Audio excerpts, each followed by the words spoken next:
All right, talking to Ryno from Truth Decayed. Ryno, thanks for taking the time. Oh, you're very welcome. Tell us a bit about the band, how you started, how long you've been around, where you're based. Okay, well, we're based in Durban, South Africa. A relatively new band, made up of mostly very experienced people. Myself, I also have a solo thing that's done pretty well quite recently. But yeah, we're pretty much a lockdown band. Myself and an old friend Warren Jones. I think we just both got bored during the lockdown. We started talking. I was writing a lot of metal riffs, and I was like, I'd like to do a metal project again. And we just came up with some good thrashy sounding stuff, and kind of developed from there. And then Warren later introduced Johan Murray and Brandon Carey on the drums, and yeah, they just seemed like a perfect fit, and it's gone pretty well. It's been quite an easy ride, for a band. Quite organic. I've never heard the term lockdown band before, but I like it. Well done. Yeah, thank you. Now, you've got a couple of tracks down. You mentioned lockdown band. How did you do this? Did you do this isolated from each other and then sort of send the files? Did you manage to get together? How did you do it? Okay, so there's 2 tracks recorded. We do have more, in the works and stuff, especially for upcoming live shows. But yeah, so the earlier writing process was done apart because the regulations in South Africa were quite heavy at that time. As they started easing up a bit, myself and Warren started meeting up, and we started shaping the songs together nicely. And as they eased up more, we could start having rehearsals as a band and that sort of stuff. And then the recording process also was pretty much a similar path. We did all the recording at home. We did the drums in the studio and the vocals in the studio. And then that's when the engineer pretty much put everything together, So a lot of it was done isolated, and the stuff that we had to do there, we did there. We're still under, I think, level 1 lockdown here, but it's relatively easy at this point now. So, yeah, gradually the process just got more and more involved as we went along. But it's been a pretty quick process as well. As I said, it's been quite easy going and pleasurable, which is nice, So you've got a couple of tracks already down. Are there any more on the way? Definitely. As I said, we do have some songs that we're working on for live shows, and the intention for that is obviously to bring out a full album. This 2-track mini EP that we bring out is very much just to build a bit of traction, build a bit of attention. It's done quite well so far. We've gotten some wonderful feedback on social media, and people seem to be connecting with it. So yeah, that's great. So. Hopefully, yeah. I don't know how many tracks or anything like that yet, but there's definitely a plan for album, and just to keep going from strength to strength. How heavy is the lockdown over there, and when do you think live gigs will return? At this point, it's a lot better.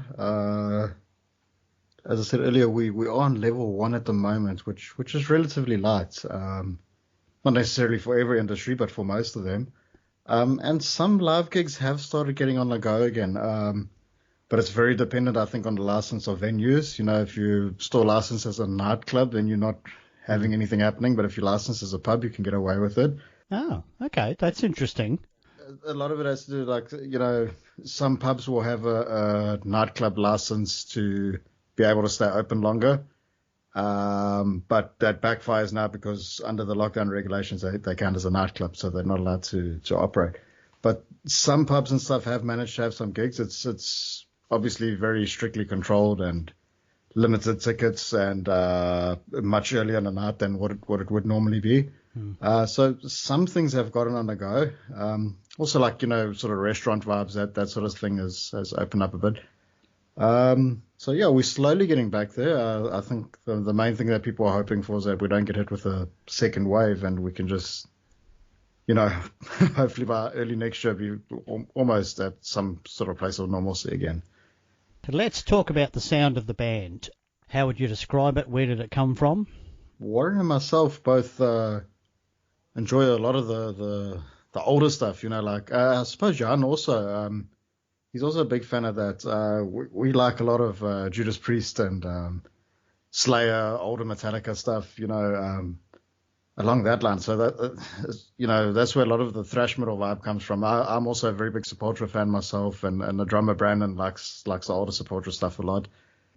But then Johan also, our bass player, he enjoys a lot of Arch Enemy and Nightwish. So there's a lot of different influences coming out there. And if you also ever hear my solo stuff, that's very ambient and very like Pink Floyd in nature and very trippy, and some elements of that even come in small parts of the song. So it's quite an eclectic mix, but essentially we're a thrash metal band, and it's definitely got a very old school feel to it.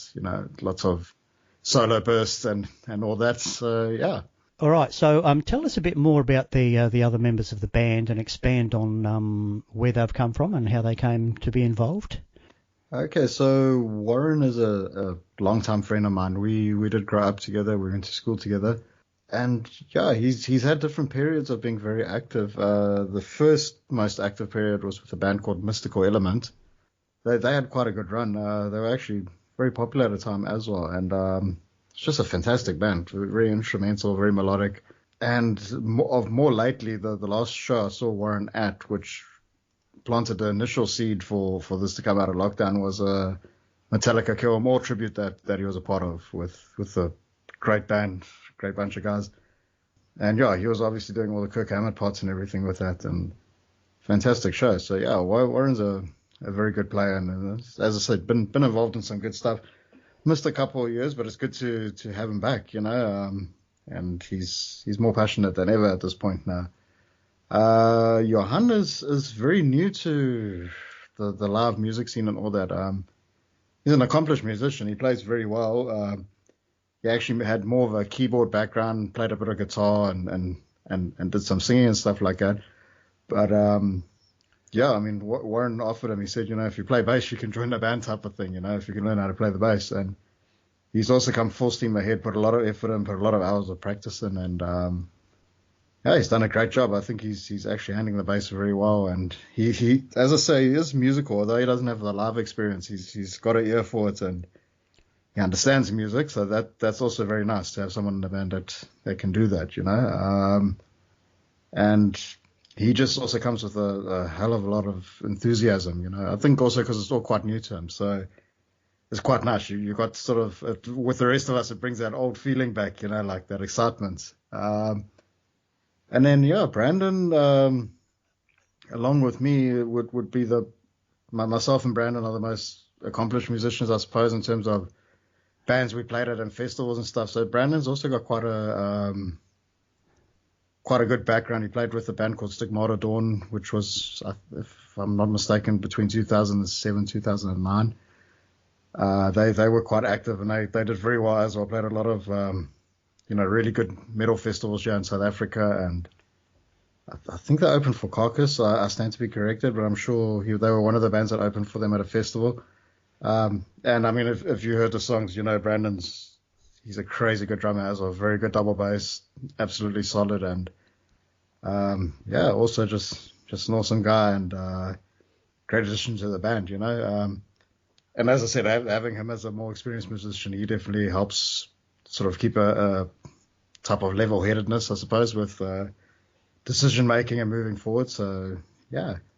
And as far as I go, I've also been playing for many years. Where Warren and I started back in '98 already, getting stuff going. And yeah, I've been part of numerous projects, most actively recently with my solo stuff, and that's done very well. And I think that's why I was quite inspired to want to do metal again and want to get involved in it, because I've got quite a strong metal background, and with the solo album that I brought out also earlier this year, doing well and everything, it just seemed like a logical part to take on this new challenge. And yeah.